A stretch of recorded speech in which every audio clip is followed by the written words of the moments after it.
V6 gets humming, it really sounds great, don't you think?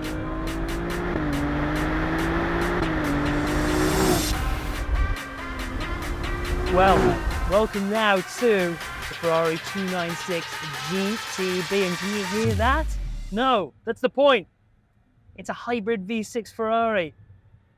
We're doing 25, 26, 30 miles per hour now, 31, 32. We're still in electric mode, 40 miles per hour. When's this gonna kick in? 45. All right, enough of this. There you go, 50 miles an hour. Oh, here it comes. Wow. That was fun, wasn't it?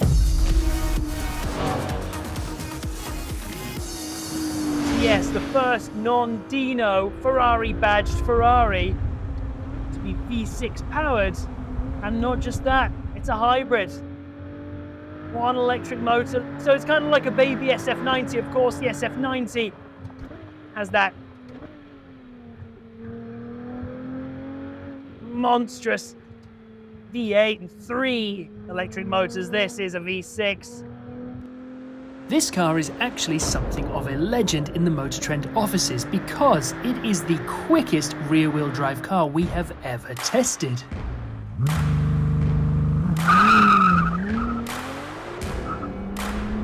The engine is a 3-litre twin-turbocharged V6, which, along with the hybrid powertrain, produces 818 horsepower. Jeez Louise! The speed this car can deal out at a moment's notice. It is so immediate and precise. Goodness me.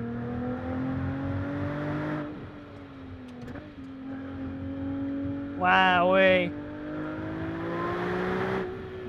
Driven a lot of cars today. This one's got the best power delivery. Goodness gracious me. This is a V6. That's insanity. Gear shifts are appropriately aggressive. Oh, a little bit of curve there. Oh my goodness me. This is the one. This is the one. Bloody hell.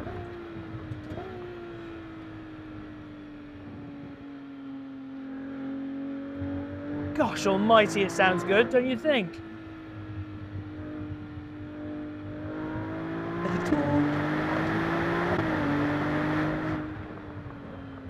Oh, my hands are sweating.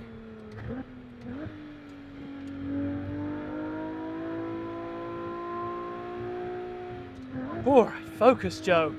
Gotta talk. Talking and driving, that's the job at the I've just been driving, not talking. Okay, let's talk about it. So, 296 GTB, this is the Assetto Fiorano version.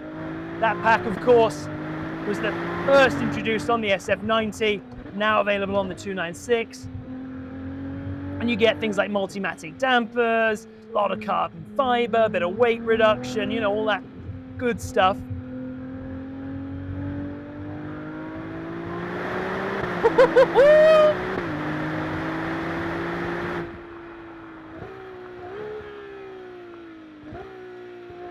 The SF90 was great, right? But you kind of felt like it was trying to do too much. It almost had too much power too quickly for you to be able to really put it down. And whilst this is still monstrously powerful, it feels a little bit more measured. It feels like it feels so much more predictable.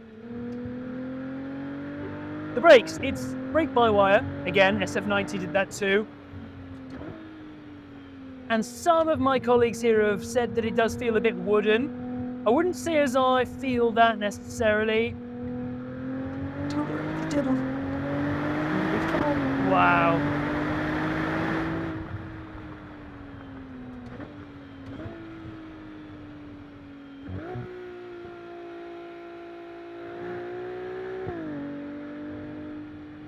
Gosh.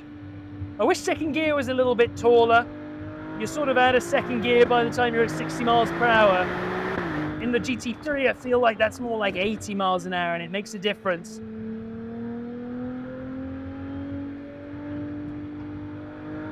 I mean, for a car that's not laden with aerodynamic doohickeys and what's-its, and, you know, it's a beautiful car. You don't look at it and think, well, that's a rolling science experiment that's going to generate more downforce than the Black Star, but considering all of that, it's still remarkably planted around the corners. There's like a ridiculous amount of downforce being generated. It does have active aero at the back, and of course, everything is aerodynamically inclined, but what I'm saying is, I guess, it's a beautiful car first, and a aerodynamically toned, tuned machine second, and yet it's still really, really aerodynamically efficient. So, you know, take what you want from that. On that, actually, on its design, it's gorgeous, in my opinion. Bit of an opinion splitter, I feel like. I really like the way it looks. And I also think its size is really impressive. It's a little bit smaller than some of its contemporaries, and it kind of just wears that a little bit better, you know? It just kind of looks a bit better, and when you're in it, it feels kind of petite, feels petite. Whoa. And it is just so directional between the rear wheels pushing you, pushing, and this front end, which is just so pointy and darty, and oh, it's insane. It's so good. I was kind of ready to be disappointed by this. I have a feeling this car could go far in this competition. It's going to go long and deep. Like this corner. Oh. Of course, it has to sit below the SF90. Can't go up staging, it's more expensive, brother. But I tell you what, if you can find me 3 good reasons that you need more power than this car's got, to do what this car does and still be, at its core, a really very pretty car. A really petite, small, beautifully packaged machine with a fairly nice interior. And I don't mean nice as in the material. The materials are lovely. What I mean is it's kind of, you know, sporty and carbon fibery and whatnot, but it's still Grand Tourer adjacent. You could still do miles in this car, and it does everything that you could want it to. Very, very impressive Ferrari. Ferrari really showed up with a contender, didn't they? Wow. And look at that. We dropped down and we're back into electric mode. E-drive. Wow, what a thing. Very, very impressive. Best hybrid on sale today? Well, that's probably going some stretch, but it's the quickest, probably.